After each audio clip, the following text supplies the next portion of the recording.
Amsterdam come about? I understand you and Christian started talking about the project about 5 years ago. Yes.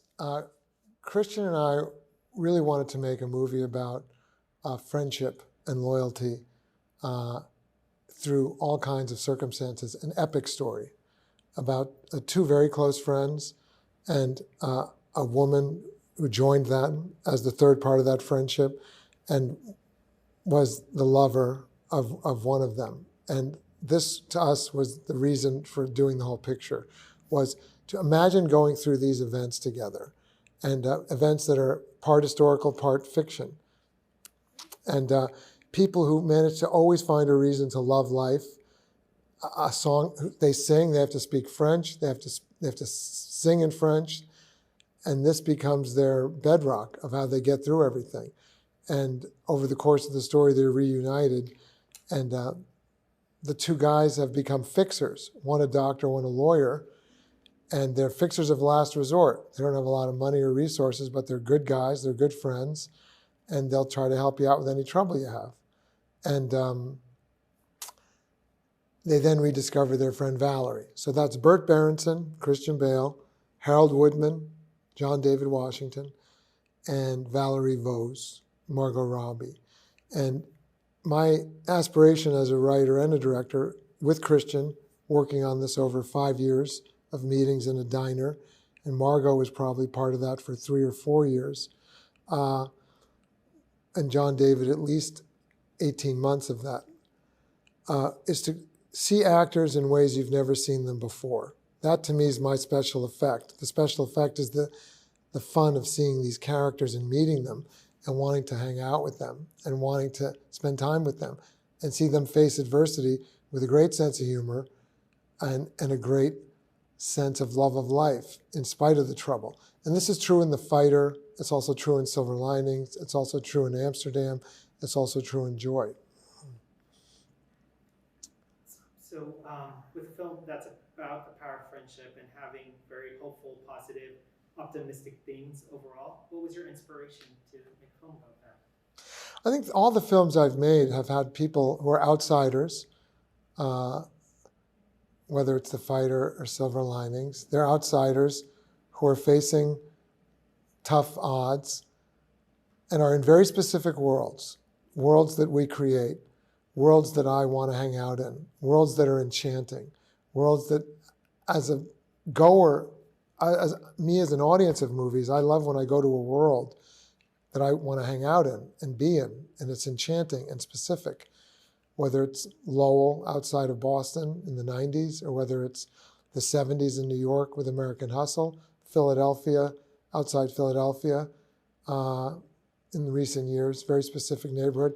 This is Europe and New York over almost a 20-year period that feels contemporary, yet it's almost 80 years ago, 60, 70 years ago. But I love how contemporary it feels. So they discovered the time of their lives in Amsterdam, which asked the question, after they faced death and blood, and Valerie Vose literally took metal out of their bodies, of Burt Berenson and Harold Woodman, and made it into art, which was a whole new art movement at the time that made sense out of nonsense, history being the nonsense and madness that people couldn't make sense of. So they said, if we're going to make nonsense, we'll make our own beautiful nonsense that's fun.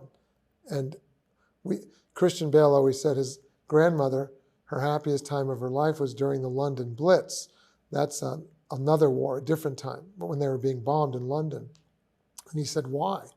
She said, well, you face death every day, so you managed to love what you loved and really appreciate it, whether it was a cup of milk, a coffee, something to eat, a conversation with a friend, a joke. You know, your sense of humor gets better. You have a better, darker sense of humor. So these guys learn to sing and have a great time together. So my question is always, what's your Amsterdam? What makes you remember that life is always worth living, no matter how tough it gets? For me, it's a certain time we had where our dog a while ago ate a hamburger and also escaped our yard.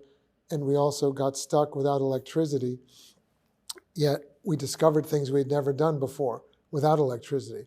We made candles, and we played games with the kids and everybody that we hadn't done in years. And we probably got closer as a result of that. And these guys have a much more adverse circumstance in which they meet that bonds them. Your script is fictitious, but some of the events that take place on screen are based on actual historical events. Why was this important to you, and did that present any difficulties? It's exciting for a filmmaker to have unknown history that feels shocking and amazing. That's a secret plutonium that a filmmaker has. And you're sitting on it, and you know your characters are going to go right into it. They're going to live through it and go out of it, and they're going to land in this situation. And the question is, what's going to happen? How are they going to survive while they're loving each other and still having a good time? Did you film the story with a large format theater in mind? Chivo Emanuel Lubeski, the cinematographer, chose a very large negative format that gave us a much bigger resolution and much bigger negative than normal.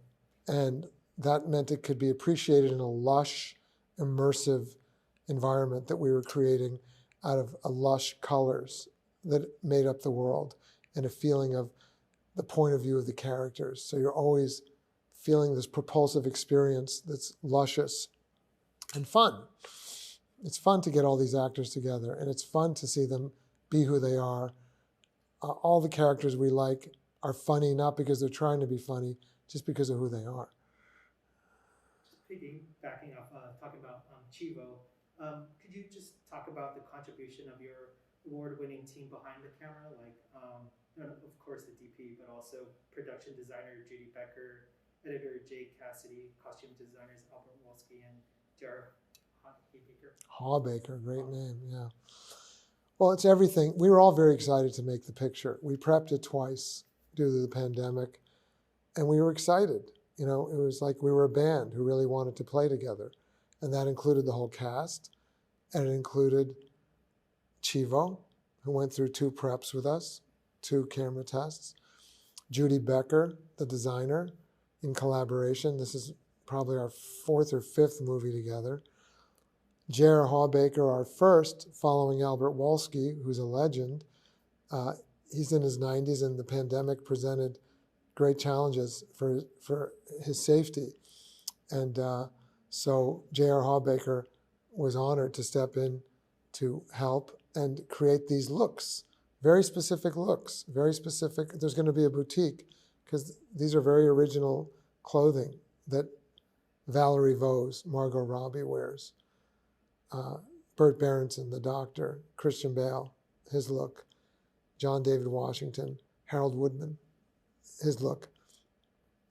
Robert De Niro, General Gil Dillenbeck. Robert De Niro was also involved in talking about this movie for over several years to create his character. The operator, Scott Sakamoto, the gaffer, Michael Bauman. These are all extraordinary artists and filmmakers. And Jay Cassidy is a filmmaker every bit as much as anybody else, and that includes the director.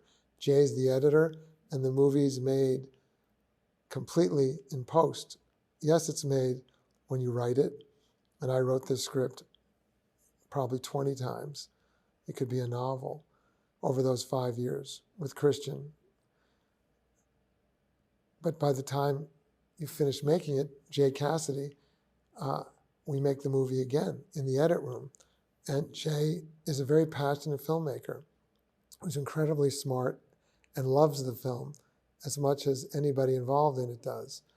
And he's indispensable. I don't have enough words to say about him, about what he does in terms of making a movie better, challenging me. I like to be challenged. I think the best creative choices happen when you're challenged. Creative debate is a good, healthy debate. Christian was in the edit room a lot. So was Rami Malek. So was Margot Robbie. They were the ones who were probably in there the most. And Jay's always there. He lives with the movie. He takes it home. So I can't say how grateful I am for everybody who put the movie together.